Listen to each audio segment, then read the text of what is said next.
The day is August 11th, 2024, and a race late in the regular season at Richmond is about to go straight to hell. As with most races during this time of year, tensions are high, as this is the time where we start to see drivers hitting the panic button and going for broke to save their season. Austin Dillon is the leader and is 32nd in the standings heading into tonight's race, and he's had a bad fast car all night. With 29 laps to go, he gets by race leader Denny Hamlin and dominates the final portion of the race.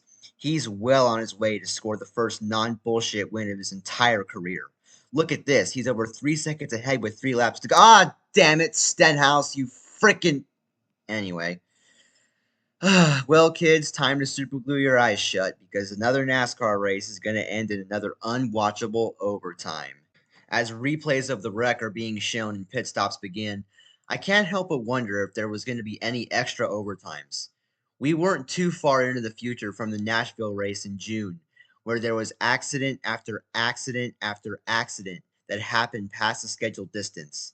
And all of that unnecessary carnage was caused because Austin Cindric couldn't go straight down the straightaway. I could talk about the shitty overtime rule all day because it is just that bad. However, I'm actually going to refrain from doing so. There's a ton of other YouTubers who can explain this way better than I can, and I'll throw some videos up on the screen. But the gist of it is that it's led to some of the dumbest endings to races I've ever seen.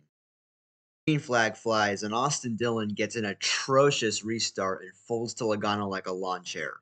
Joey Logano clears him out of turn 2 and drives away from him. Dillon has completely choked away his only chance at a victory this season. As they entered turn 3 on the final lap, I remember exactly what I was thinking at that moment. This is the happiest I'll ever be for a Joey Logano win.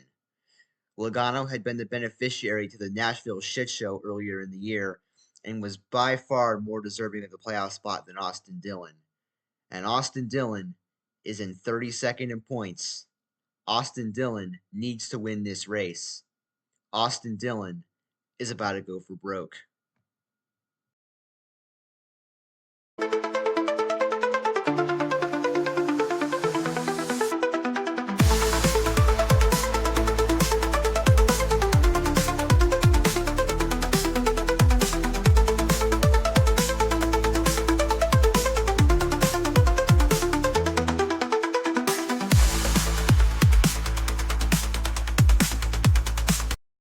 Well, I didn't think 5 overtimes at Nashville could be topped, but it was topped by just that one overtime restart.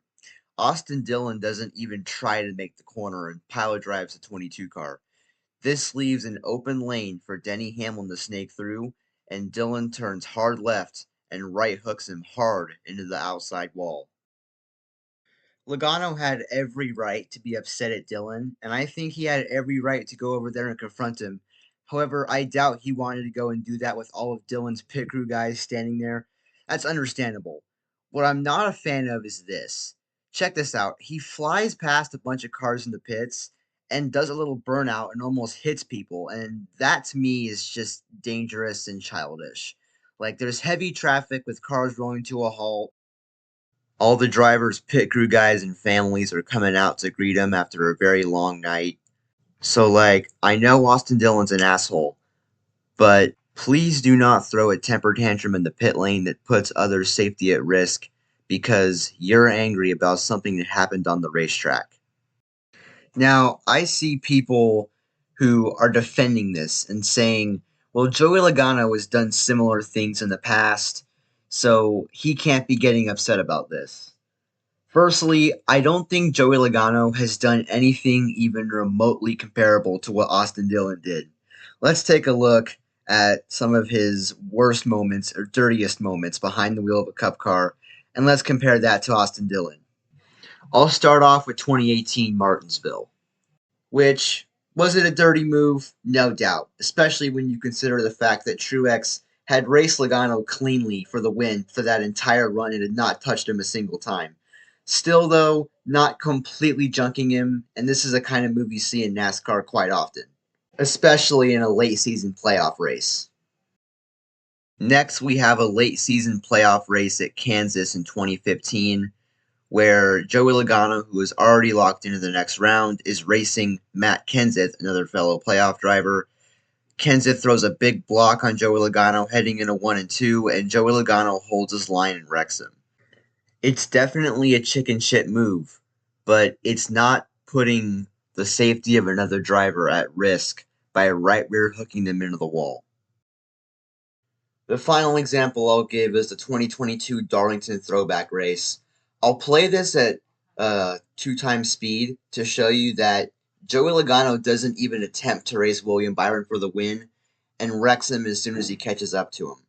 This one probably makes me the angriest out of all three of these, but once again, not comparable to Austin Dillon. Now we get into the aftermath of this situation. Joey Logano was fined $50,000 for what he did in the pits following the race, and Austin Dillon was also penalized 25 points, and his playoff eligibility was revoked, so that win did not count towards the playoffs. I don't understand why NASCAR didn't give Austin Dillon a one-race suspension, because that was one of the few things in current NASCAR that a precedent had been set and stuck to. If you right rear hook someone into the outside wall on purpose, then you will be suspended for the next race. Bubba Wallace was suspended for this. Chase Elliott was suspended for this. So why wasn't Austin Dillon suspended for this? I don't know. Ask NASCAR. But that brings me to my next question. Why did Austin Dillon attempt to murder the field to win that Richmond race? What was the point? Well, I think it all falls back on our old friend, the NASCAR playoffs.